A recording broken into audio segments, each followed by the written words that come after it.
Assalamualaikum warahmatullahi wabarakatuh. Perkenalkan, nama saya Syahrani Asna Ramadhania dari jurusan D3 Teknik Informatika Politeknik Negeri Cilacap. Tujuan saya membuat video ini untuk memenuhi tugas dari mata kuliah Manajemen Produksi yang diampu oleh Bapak Anas Setiawan Prabowo.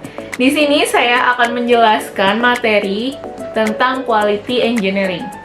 Materi Quality Engineering kali ini diambil melalui penjelasan video dari Bapak Hubertus Davyulyanto.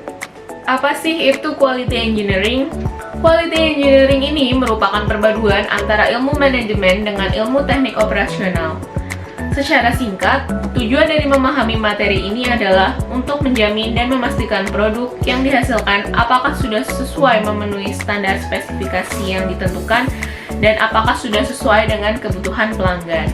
Pada bahasan materi kali ini akan dibagi menjadi 4 bagian, di mana semua dari keempat bagian itu berisi 10 modul. Kita langsung saja membahas per bagian tersebut. Bagian yang pertama yaitu konsep mutu dan analisa perhitungan biaya mutu. Pada modul yang pertama yaitu pengenalan Quality Engineering. Definisi mutu yaitu selalu berkaitan dalam hal pemenuhan dan kesesuaian dengan kebutuhan pelanggan. Mutu berkaitan dan mempengaruhi dua hal penting yaitu permintaan pelanggan dan biaya. Sehingga kita dapat rumuskan bahwa total pendapatan perusahaan sama dengan permintaan dikali selisih harga dikurangi biaya. Modul yang kedua, total biaya kualitas. Biaya mutu merupakan biaya yang timbul dalam penanganan masalah mutu, baik dalam upaya peningkatan mutu maupun biaya yang timbul akibat mutu yang buruk. Biaya mutu dikategorikan dalam 4 komponen utama, yaitu biaya pencegahan, biaya penilaian, biaya kegagalan internal, dan biaya kegagalan eksternal.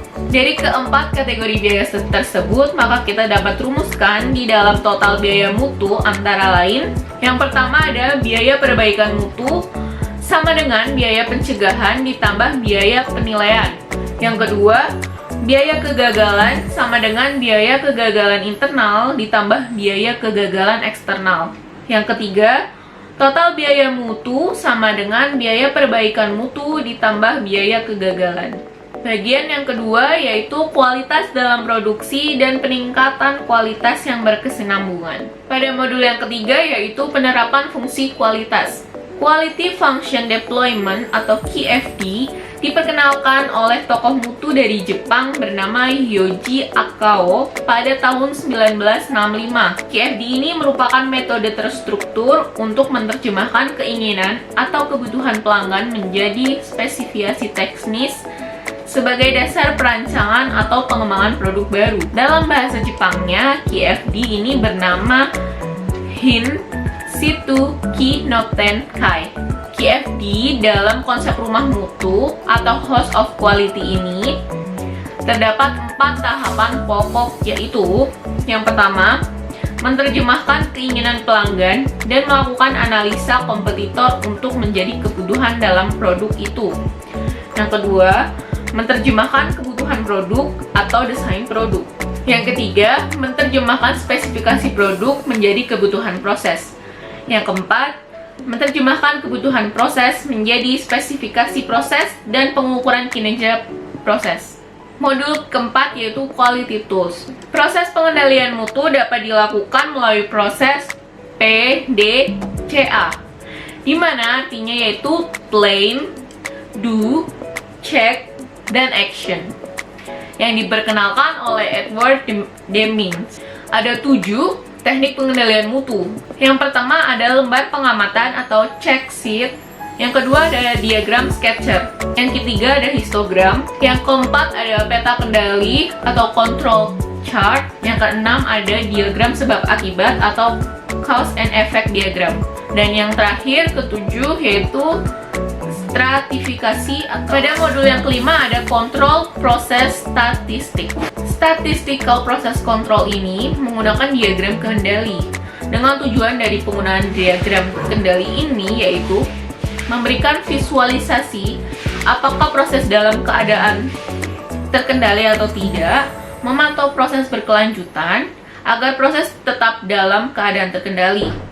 Apabila proses dalam keadaan tidak terkendali, maka dapat segera diambil tindakan korektif dan produk yang gagal atau rusak tidak sampai ke tangan pelanggan. Diagram kendali ini tentunya digunakan pada dua jenis data, yaitu data variabel atau karakteristik mutu yang dapat diukur dalam angka dengan bentuk satuan metrik, dan data atribut yang dapat diukur dalam jumlah atau perbandingan. Data ini bersifat diskrit seperti data kependudukan, jumlah produk rusak dalam jumlah produksi. Pada bagian yang ketiga ada teknik pemantauan dan kontrol proses statistik.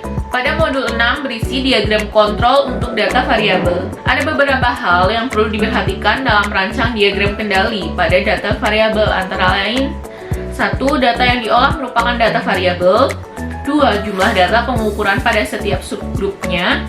3. Menggunakan tabel konstanta sesuai dengan jumlah sampel pada setiap subgrupnya. Data variabel terbagi menjadi 3 bagian, yaitu yang pertama ada diagram individual moving rank, yang kedua diagram Y-bar atau diagram R, dan yang ketiga ada diagram X-bar atau diagram S. Modul yang ketujuh yaitu diagram kontrol untuk data atribut.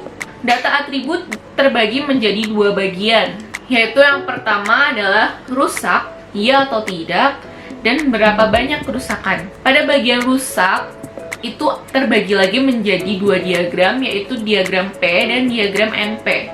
Sedangkan pada berapa banyak kerusakan, terbagi juga menjadi 2 diagram lagi, yaitu diagram C dan diagram U. Pada modul ke-8, ada Kusum Control Chart. Diagram kusum merupakan diagram pengendali untuk data variabel yang digunakan untuk memonitor pergeseran rata-rata dalam suatu proses. Dengan menggunakan diagram kendali Shewhart dan diagram kendali kusum bersamaan, maka tindakan korektif sebelum terjadi penyimpangan proses dapat segera dilakukan, seperti halnya menyeting ulang mesin, penggantian part mesin, dan pergantian operator. Lanjut untuk bagian yang terakhir, yaitu bagian keempat, yaitu sistem untuk kualitas. Di sini ada modul 9, Quality in Procurement atau kualitas dalam procurement. Pembelian merupakan cara memperoleh barang untuk memenuhi kebutuhan organisasi dengan harga terbaik. Sedangkan pengadaan merupakan pemenuhan kebutuhan internal organisasi secara efisien dan memiliki kontribusi pada keunggulan kompetitif organisasi. Pembelian di sini bersifat reaktif, sedangkan pengadaan bersifat proaktif. Tugas dan fungsi dari pengadaan antara lain memantau kondisi pasar, menyiapkan data pemasok, mengidentifikasi kebutuhan secara tepat, mengkonversi kebutuhan menjadi spesifikasi yang jelas, melakukan evaluasi pemasok dan penawarannya, menentukan pemasok yang tepat, melakukan negosiasi, melakukan proses pembelian, dan manajemen hubungan dengan pemasok. Siklus dari pengadaan adalah perencanaan, pelaksanaan, dan pengendalian. Pada modul yang terakhir, yaitu modul ke-10, Sistem Manajemen Kualitas. Sistem merupakan bagian-bagian yang saling berhubungan membentuk satu kesatuan yang terintegrasi untuk mencapai satu tujuan yang sama. Sistem Manajemen Mutu atau SMM merupakan sistem manajemen yang digunakan untuk mengarahkan dan mengendalikan suatu organisasi dalam kaitannya dengan mutu. Makna dari standarisasi kerja dan kinerja yaitu tulis apa yang Anda kerjakan dan kerjakan apa yang Anda tulis. International Standard Organization atau ISO menetapkan standar untuk sistem manajemen mutu dengan seri 9000, sehingga dikenal dengan sebutan ISO 9001-2015 yang berjalan pada saat ini. Apa itu ISO 9000?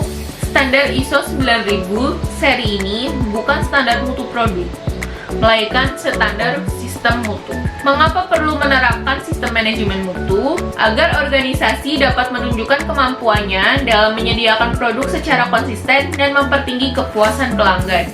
ISO 9001-2015 ini merupakan penerapan sistem manajemen mutu yang memiliki arti bahwa suatu keputusan strategis bagi suatu organisasi dapat membantu organisasi untuk meningkatkan kinerjanya secara keseluruhan dan menyediakan dasar yang kuat untuk inisiatif pembangunan berkelanjutan.